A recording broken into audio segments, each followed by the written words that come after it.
Okay, so thank you very much once again for coming for the class. Welcome all of you. So today we'll discuss more about the transient stability analysis, what we have discussed in the last two classes.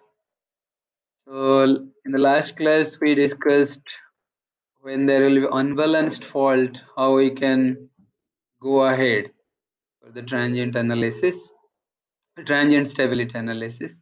In fact, when we assess the transient stability analysis, stability assessment of a system, like for large disturbance or fault or balanced, whether it is or balanced or unbalanced, it happens only through by solving DAE, that is differential algebraic equation. So using some numerical methods as discussed earlier, right? And No, if sir. the system doesn't settle down to, it's not visible. No, sir. No, sir. Okay, just a minute.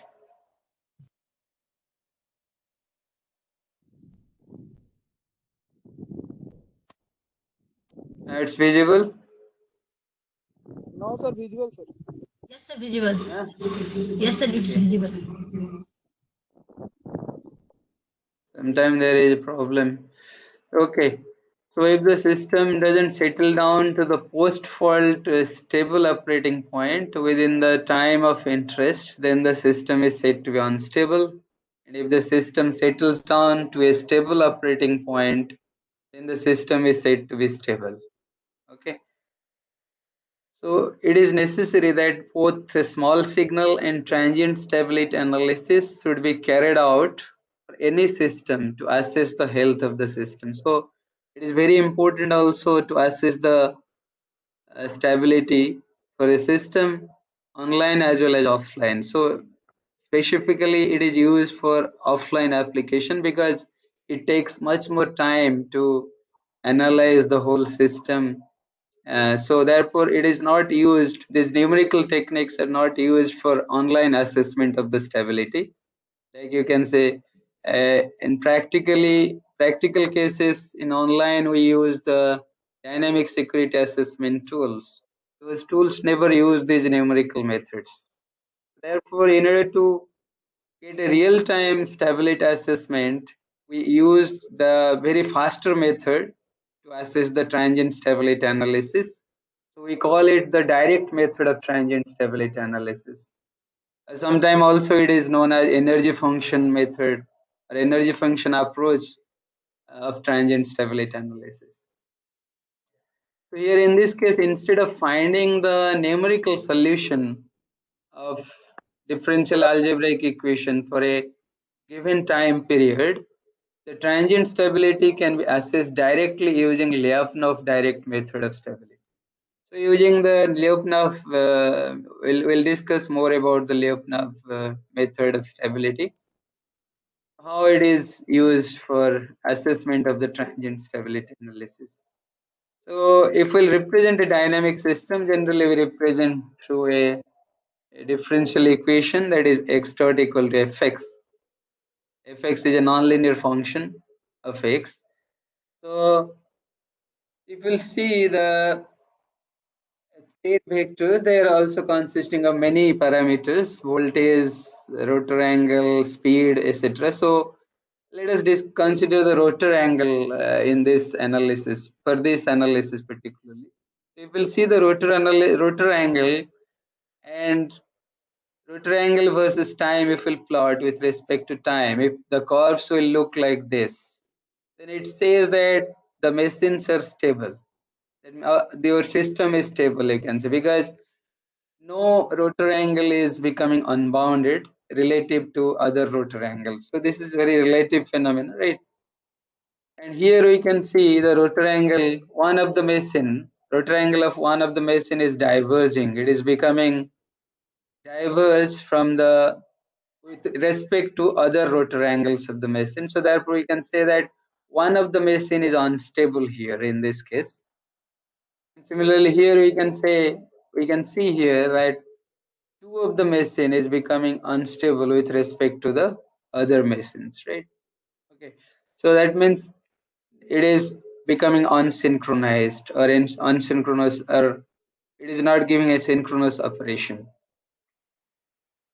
Okay, so let us consider now the physical and mathematical aspects of the problem, how we can go ahead by using this Lyapunov stability method to do the direct analysis or direct assessment for this transient stability analysis. Ultimate objective of nonlinear dynamic simulation of our system is to see whether the synchronism is preserved in the event of disturbance. That is the important objective. So this is judged by the variation of rotor angles as a function of time, or you can say rotor speed as a function of time.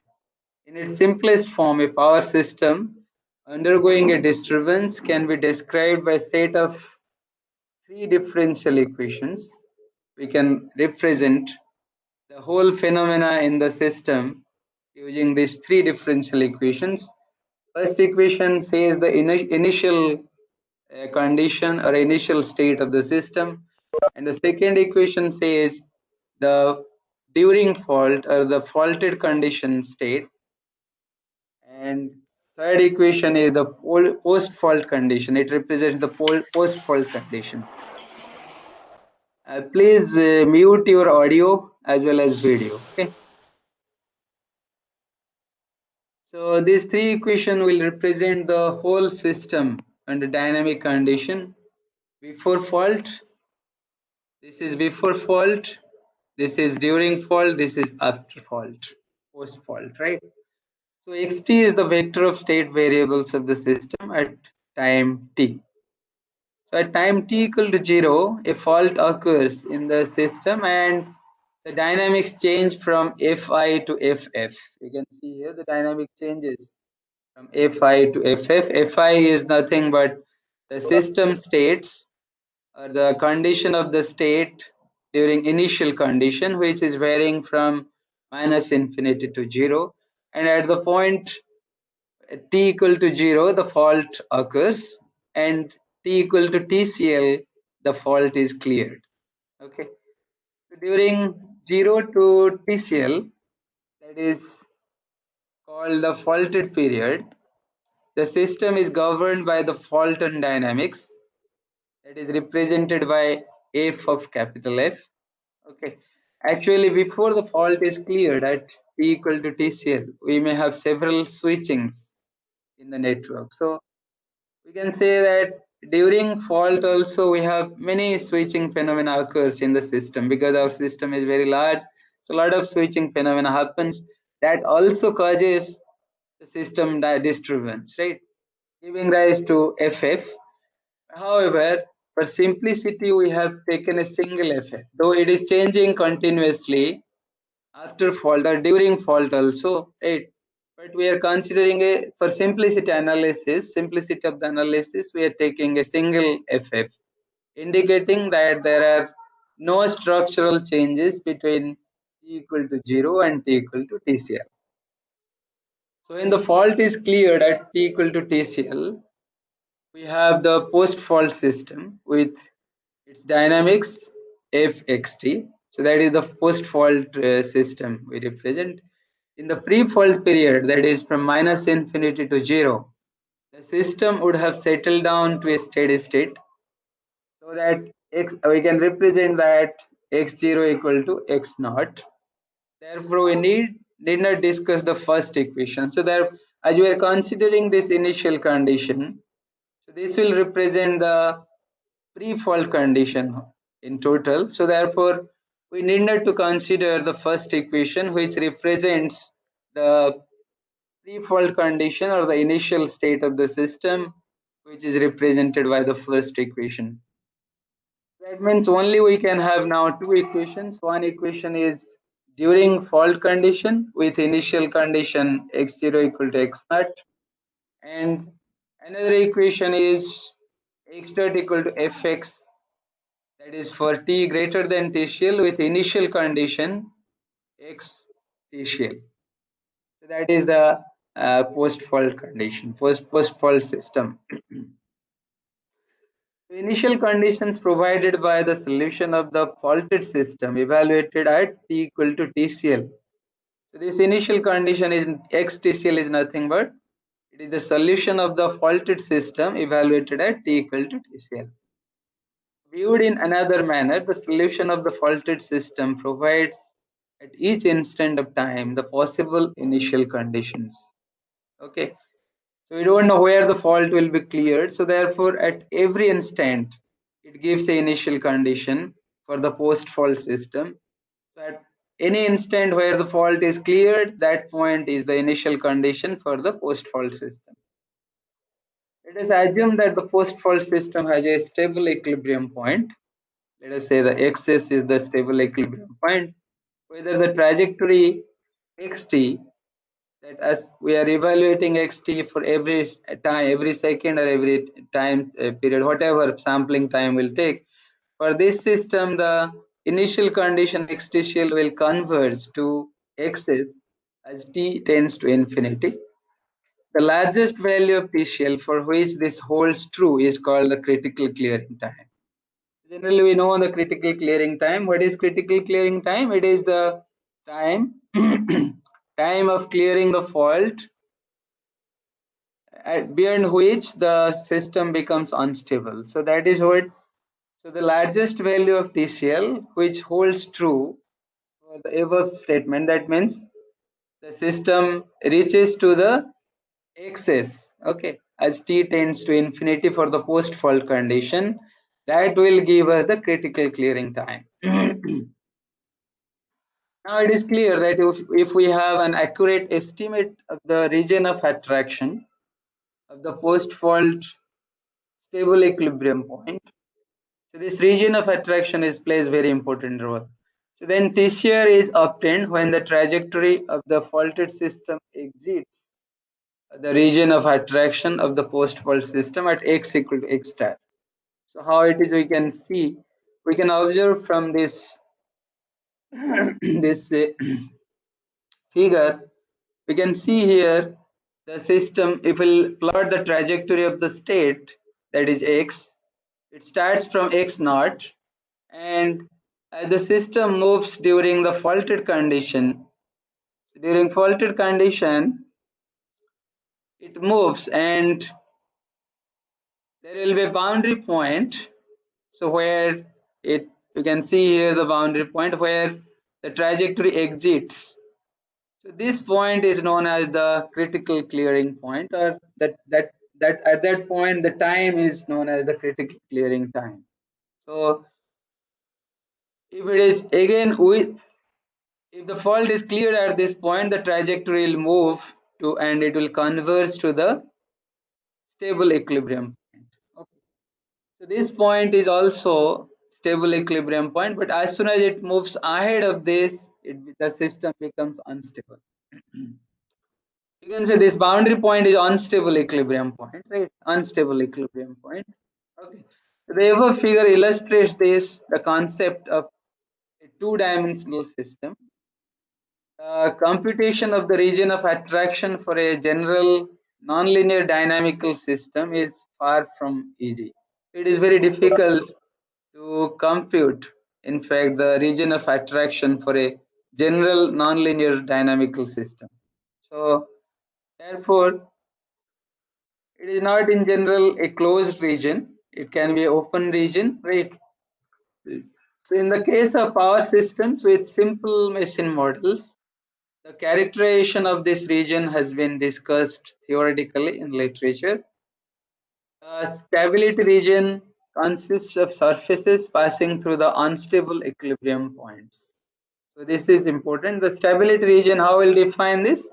It is consisting of surfaces passing through the unstable equilibrium points of the post-fault system. So for each fault, the mode of instability, that is one or more machines going unstable, may be different if the fault is not cleared in time. Okay. So the mode of instability may be different if the fault is not cleared in time. So we may describe the interior of the region of attraction of the post-fault system through an inequality of type, like Vx less than Vcr, where Vx is the Lyapunov or energy function for post-fault system. This is the energy function. We'll further in future we'll see how to define the energy function Vx or Lyapunov or energy function. So Vx is generally the sum of the kinetic energy and the potential energy of the post-fault system. The computation of VCR, that is known as the critical energy, is different for each fault and is difficult step for computation. So there are currently three basic methods with a number of variations on each method. So there are now three basic methods to compute this VCR. We can see these methods. First method is the lowest energy UEP method. UEP means unstable equilibrium point. And second method is the potential energy boundary surface method. We call it PEBS.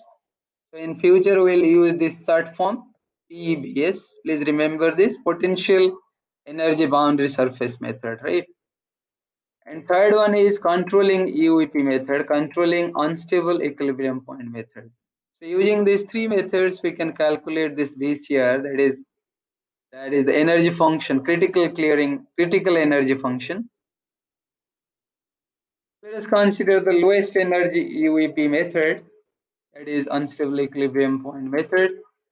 So how we'll calculate VCR? VCR is nothing but it is equal to Vxuc, that is the energy function calculated at xuc. What is this xuc? Xuc is the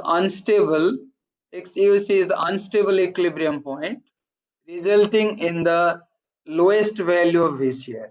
So that means there may be many unstable equilibrium points in a system, right? So if we'll evaluate this VCR at each of the unstable equilibrium point, this gives the minimum value. That means this VCR is equal to the minimum of the all Vxuc computed at every unstable equilibrium points. So these are all lying on the stability boundary of the post-fault system. So one of them will be considered as the VCR, which is the lowest one. So this requires the computation of many UEPs, many unstable equilibrium points of the post-fault system, and hence it is not computationally attractive. So therefore, because we are computing more number of VCR at every unstable equilibrium point, so it is not very attractive. Moreover, it gives a conservative results as well. Let us go to the potential energy boundary surface method.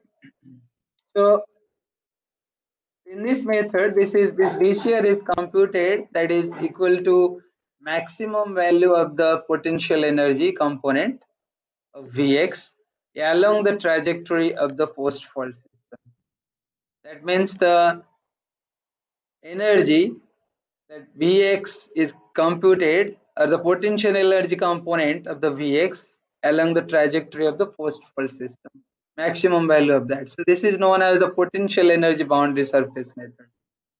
So when the system reaches the unstable equilibrium point, as soon as it reaches the unstable equilibrium point, it has more potential energy as compared to the kinetic energy. So therefore, the maximum value of the potential energy component of this energy function, this Vx energy function, will be considered as the critical energy of the system. So now the controlling UEP method, controlling unstable equilibrium point method.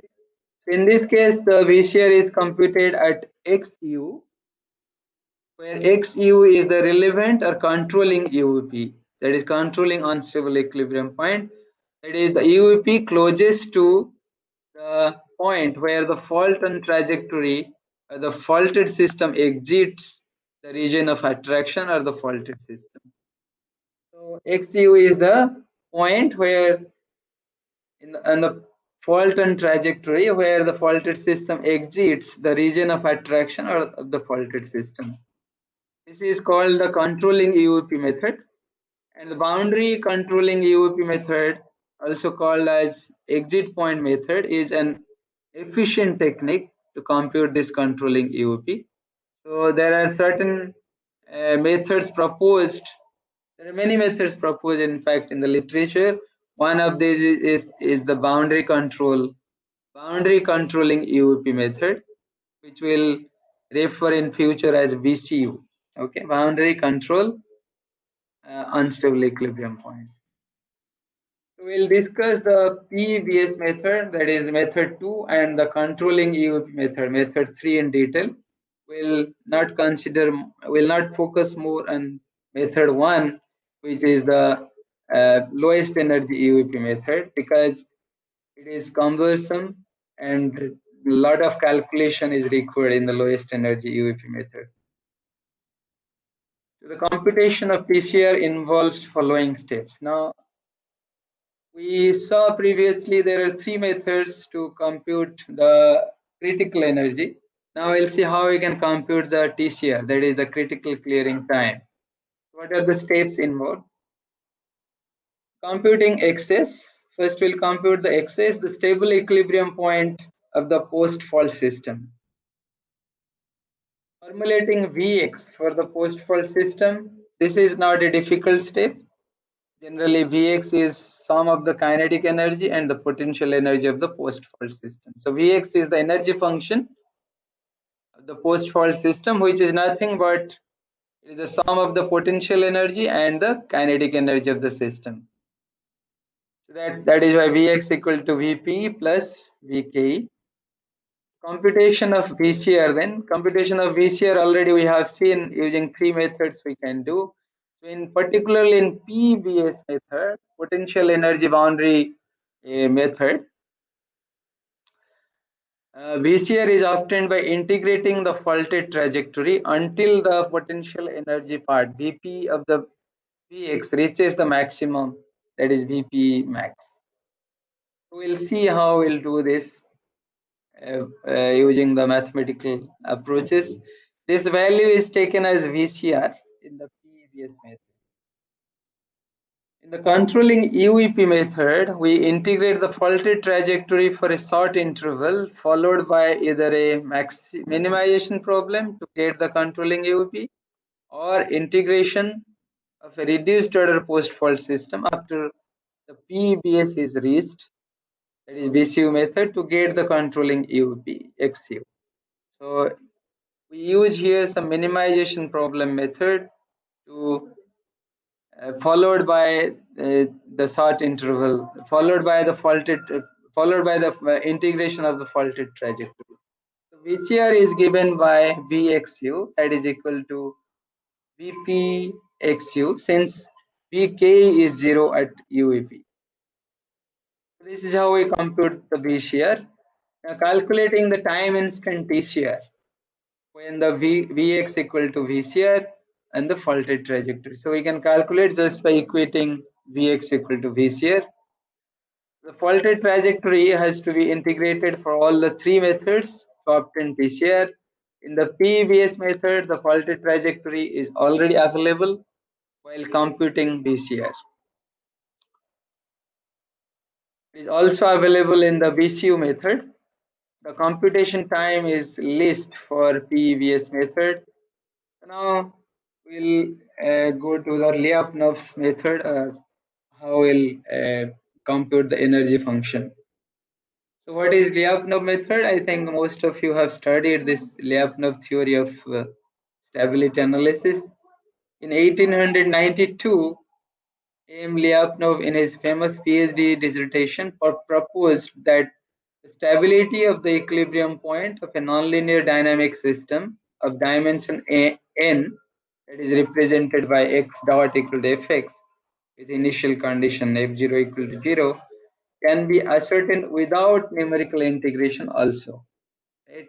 Without doing the numerical integration also, we can assess the stability of a system. He said that if there exists a scalar function Vx for the above system. The scalar function is nothing but the energy function, that is positive definite. It is Vx greater than 0 around the equilibrium point 0, and the derivative V dot x is less than 0, then the equilibrium is asymptotically stable. If we'll evaluate Vx, and we found that Vx is greater than 0 around the equilibrium point, and the derivative V dot x is less than 0, then the equilibrium is asymptotically stable. So we can represent this V dot x, that is the derivative of the energy function, in terms of fx, that is x dot equal to fx, right? We can represent in this way. So just by taking derivative with partial derivative with respect to x and x with respect to time for I equal to 1 to n and adding it, we'll find it as gradient of V transpose dot fx. So now we can see that V dot x is the function of fx. Okay, so from this we can evaluate V dot x, where n is the order of the system. Today, this technique has proved to be a practical tool in the dynamic security assessment. So this became very useful practical tool in dynamic security assessment. Now it is in the present age, the present condition. To make it a practical tool, it is necessary to compute the region of stability. It is very important of the equilibrium point of the post-fault system. So whatever equilibrium point we have for the post-fault system, if we find the region of attraction, a region of stability, we can easily assess the security of the system, dynamic security of the system. An estimate of the region of stability or attraction is characterized by an inequality of the type Vx less than Vcr. So this is the condition. If Vx is less than Vcr, then our system is secure. If it is greater than Vcr, then our system is insecure.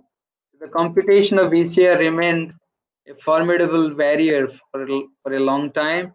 So there are various methods, in fact, invented, and it is available in the literature how to compute Vcr. This plays very important role. As soon as we can also propose how to compute Vcr. Okay, so I proposing that can be a good work if we can propose a very new method how to compute Vcr, which is more simpler as compared to the existing method. Now we'll consider the modeling issues. What are the modeling issues involved when we compute this VCR and TCR in the system? So in applying this TF, a transient energy function technique, we call it also sometimes transient energy function technique, we must consider the model in two time frames. What are these two time frames? Previously we defined the system in three time frames. So now we'll consider it two time frames because we are neglecting the initial state of the system. So first time frame is the faulted system time frame or faulted condition, where x dot is represented by f of fxt and the time period is from 0 to TCL. And for the post-fault system, it is x dot equal to fxt.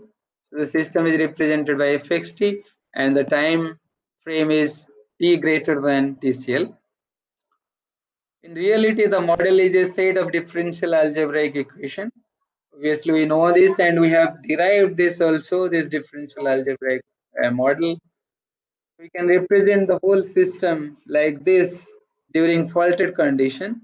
X dot equal to ff xt yt, and xt is the state variable, yt represents other variables, input and out variables, and that is 0 equal to g of f. This is the algebraic function, and this represents the system under fault, that is from 0 to TCL, that is fault clearing time.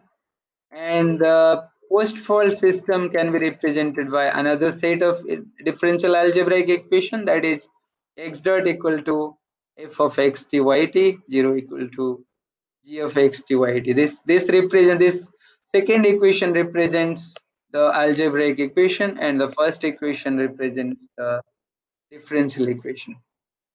So the function g represents the nonlinear algebraic equations of the stator and the network. Already we know this stator algebraic equation and the network algebraic equation, while the differential equations represent the dynamics of the generating unit and its controls. Generating unit dynamics is in the swing equation and the governor equation and your exciter equation and your turbine equations, and also the controls are involved in your turbine, in your governor and the exciters. We need to understand whether a more detailed generator or load model with uh, will read to more accurate estimates of Pcehr. We need to understand this, whether we need to consider a more detailed model or a simplified model. What appears to be true, however, from extensive simulation studies by researchers, it is found that for the so-called first swing stability, that is instability occurring in 1 or 2 second interval, the classical model with the loads represented as constant impedance will be sufficient. This results, so already this is validated in many literatures. So this results in only differential equations as opposed to DAE, differential algebraic equation. That means only by considering, that means when we are considering the classical model, only by considering the differential equation, that is a swing equation, we can very well represent this, or we can very well assess the system stability using this method. So both PEBS, that is potential energy boundary system, and the BCU methods give the satisfactory results for this model. Already it is validated in the literatures. Therefore, these methods, only by considering the classical model with load represented as constant impedance, is sufficient to assess the stability of the system. So let us then discuss this in multi-Mason context, considering the swing equations. So swing equation already we know, and if we'll represent the swing equation in multi-Mason system, it is represented by this. D is nothing but damping factor here, right? So 2hi by omega is d square delta I by dt square plus di d of delta I dt equal to pmi minus pi PEI, where I equal to 1 to m. There are m number of masons here in the system, multi-mason system, where we can write PEI, that is the electrical power output from each generator, that is represented through this equation. So EI square GII CIJ, these are the constants, and sine delta Ci, Di, and Ei, they are all dependent on the voltage. Okay, voltage magnitudes, and delta represents the rotor angles of the machine. So denoting 2hi by omega is equal to m and pi equal to pmi minus ei square gii, we get the equation. This equation can be represented like this: mi d square delta I by dt square plus di d delta I by dt equal to pi minus this equation, which is that is nothing but the representation of the electrical power. Sorry? Sir, what is the GII? Sorry? The GII in equation PEI equal to EI square GII. What EII is the G? This EI square and GII is nothing but when J equal to I, it will be reduced because sine delta I j, when J equal to I, it will be 0, and cos of delta ij will become 1. Okay. So therefore, this whole term, when j equal to I, this whole term will become a constant. So therefore, it is represent Gi is a constant, nothing but a constant, and Ei is the voltage, okay, voltage of the generator. Are you getting? From where this equation comes? Actually, we have studied that P equal to PM sine delta only. So this equation from where This came is for the actually? multi-mason system. Okay. I'll show you in the next class. I think it is there in the MA Pi book. So I will show it the detailed description. Okay. This is for the multi-mason system when we represent the this electrical power output in a multi-mason system. We can represent like this. Sir, means yeah, means constants we are considering. It's not audible. GII is a conductance, no sir? Yeah, constant, sir. It's not you cannot say conductance. It depends whether uh, if you are neglecting the resistance, then it can be only susceptance, right? So if you are only considering the resistance, then it becomes conductance. So if it can in fact a impedance also, right? Okay, but it's a magnitude, right? It's a constant, because the sine delta ij becomes 0 when j equal to I, and cos delta ij becomes a 1 when j equal to I.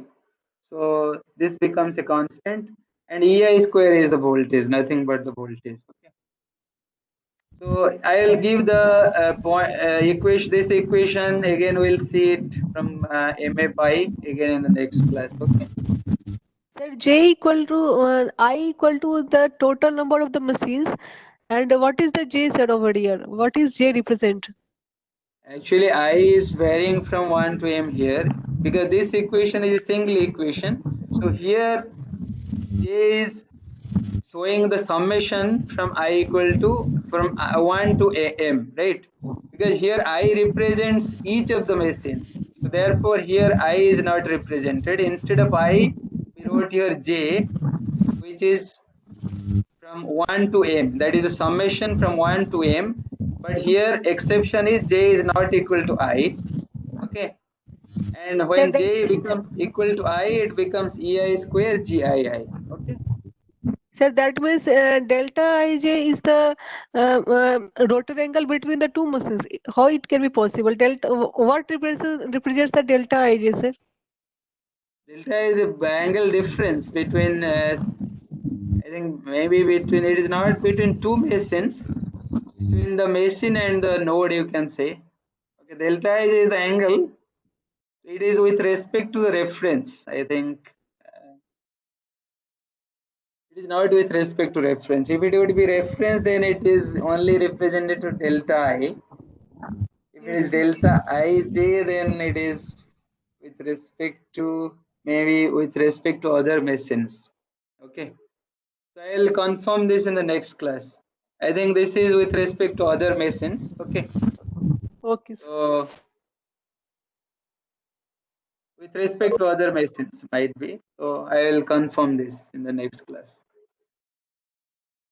Okay. So your equation now, finally it becomes this mi d square delta I by dt square plus di d delta I by dt equal to pi minus p as function of all delta I. Again, you can see here it is represented as a function of delta I. Simply, if we will not consider this equation also, if we can consider simple p equal to simple that p max sine delta I, that is also sufficient, I think, because it is a function of, you can see here, pi is a function of delta I to delta m. So if we'll write pi simply, that is also sufficient. P max sine of delta I, right? So for multi-mason system, it is represented like that in MA Pi. So I'll see how it came. Okay. We can also represent Pi as P max sine delta I. Simply because delta I, we can say that the angle with respect to the reference of the system. Okay. So this is the representation, and we'll see in the next class how we'll go ahead with our discussion by evaluating the energy function, and then your by finding the critical energy and the critical clearing time. So we'll consider the simplest model, then we'll discuss. Okay, this most simplest model, and we'll discuss the energy function approach. Okay. Okay, sir. So any question? Sir, that energy function will be calculated the total potential energy and the total kinetic energy. Yeah. At So any how it will instant be? of time, if you're calculating, that is the sum of potential energy and kinetic energy. So sir, what represents the potential energy and kinetic energy in electrical systems? In electrical system, like kinetic energy, when the suppose your system is becoming stable under steady state condition, uh, when this under faulted condition, the both are existing, the kinetic energy and the potential energy, and under steady state equilibrium point, uh, the kinetic energy, although it is existing because of the friction and other parameters, but still it becomes, when the system becomes balanced, at that time the kinetic energy becomes less. Okay, so I will give more detail in the next class how it how will represent this potential energy and kinetic energy. Okay, Okay, sir. during faulted condition it becomes more apparent, the kinetic energy, and under steady state stable condition the kinetic energy is almost, it is zero, it is neglected. Okay, any other question?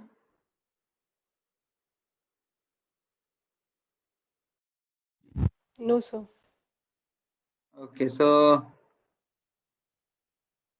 we'll stop then. So last class there was disturbance. Last class recording you got through email.